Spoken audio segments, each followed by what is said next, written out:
Welcome to another Aussie dollar update.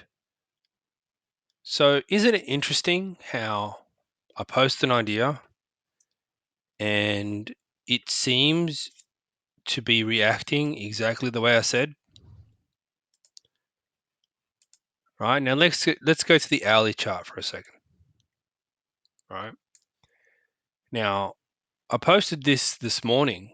I'm an Aussie dollar. You can see the resemblance, but how was I to know that this was going to turn down? Given such a sharp move, well, obviously we know that was the NFPs, right? So, what makes me think it's moving down? Now, if you know anything about AriasWave, what is this? What does this green and orange and red and blue and purple mean? That's A, that's B, that's C, that's D, that's E. What is blue? Blue is D. So therefore, given that C was a weak wave C, more than likely wave E will be sharp.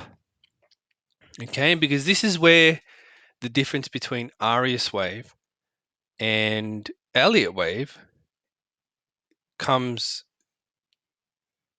very clear, because I have insights that are completely different than Elliott Wave. Now, you have to remember Elliott Wave was uh,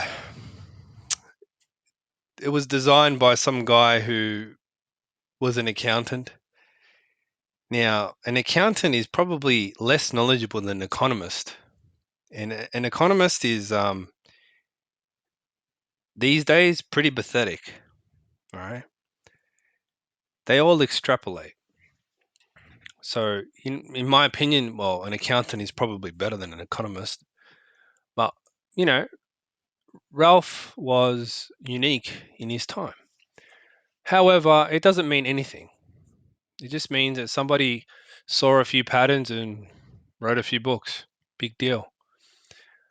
AriasWave was created using, well, the technology we have these days.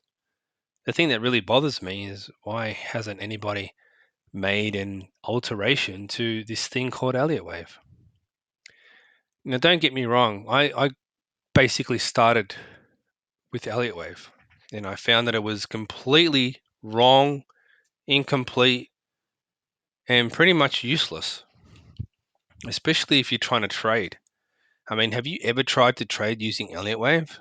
It's probably not going to get you very far. I can tell you from experience. So that's why I decided to create AriasWave. So what we're seeing now is an E wave. Now, there are alternations between E wave and C wave. Okay. And you're probably thinking, well, isn't it only alternation between wave 2 and wave 4? Well, if you know Elliott wave, probably that's right. But when you know Arias wave, you know that there's also alternation between other waves. So how are you going to know the complete package unless you learn Arias wave? Haha. Is this actually something that is supposed to make you buy? No. I'm just saying, you can just keep following me, and at least you're going to have some kind of guide. Whether you decide to learn it or not, that's totally up to you. I don't care either way. I make money either way. So, but I like to present a really good view of the waves to really give you an understanding of what's actually going on. Because I'm sick and tired of seeing crap online where people can't actually really know what's going on. They can't hold a view that actually is ongoing and accurate. Sure, I may have some, trouble identifying certain waves, which I won't deny it. But the truth is that at the end of the day, wave revisions, I correct my errors and I explain why I was wrong. So in this particular case, we can definitely see that there's a reversal in place. Okay. Now, to the Elliottian or to the regular person, you may think, okay, well, the first wave was kind of weak looking, and this is like some kind of wave 2, and then we had the start of wave 3 because it's looking sharper now. But you need to understand that the only reason that was sharper is because of the NFPs on Friday. Okay, so there's a little bit more volatility, but in actual reality, it was just what? An E wave? Is that possible? A, B, C, D, E. No. I mean, you can try and look at AriasWave. You can try and decipher AriasWave all you want, but you won't get it. Unless you actually learn the waves, you won't understand why this is a D wave. Okay? Why that's a C wave, why that's a B wave, why that's an A wave. It's actually quite simple. Once you learn it, you're going to kick yourself. You're going to say, "What? Why didn't I think of that?" And the crazy part about it is it's actually applicable to every single chart pattern that you ever look at.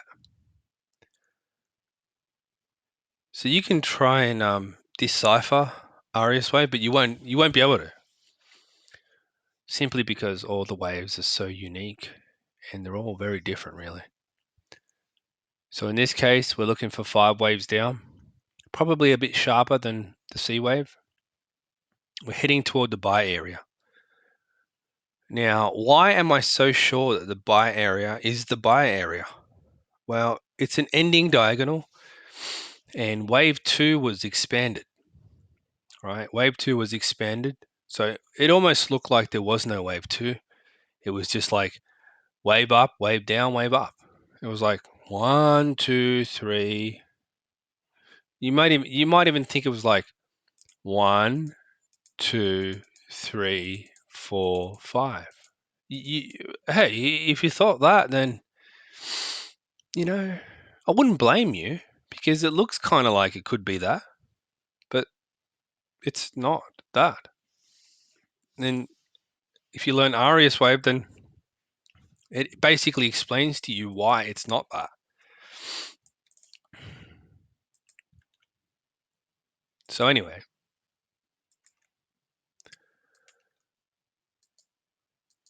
so we're looking for a wave 5. Now, why am I saying this is a buy area? Because typically wave 4 won't go below the end of wave 2. It just typically won't. So sometimes I've seen it that wave 4 goes even as far as going down to like right around here, right around, like even like really close to where wave 2 ended. And you could even use that as an area that you could go long with a very small stop, because typically wave E will not go below the end of wave 2 in an ending diagonal, right? So that's a pretty cool insight. That means that you could trade this down, as I've mentioned in my previous idea, which I'll link below. And then you could basically go long with a stop just maybe like a little bit underneath the end of wave 2 and go long in wave 5, right? And that will basically end this whole move. So in case you're thinking, oh, well, how can wave 5 be that long if it's, isn't wave 5 meant to be the same length as wave 1? Well, how can wave 5 be that long if it goes that low? Well, it doesn't have to be as long as wave 1. One of the rules of engagement here is if wave 1 is the shortest, wave 5 tends to be the same length as wave 3. Bang. This is something similar that is also happening in the Dow Jones. If you're familiar with my ideas, you may have noticed this already. So that's just my little take on this, and hopefully you found this video interesting and informative. Thank you for watching.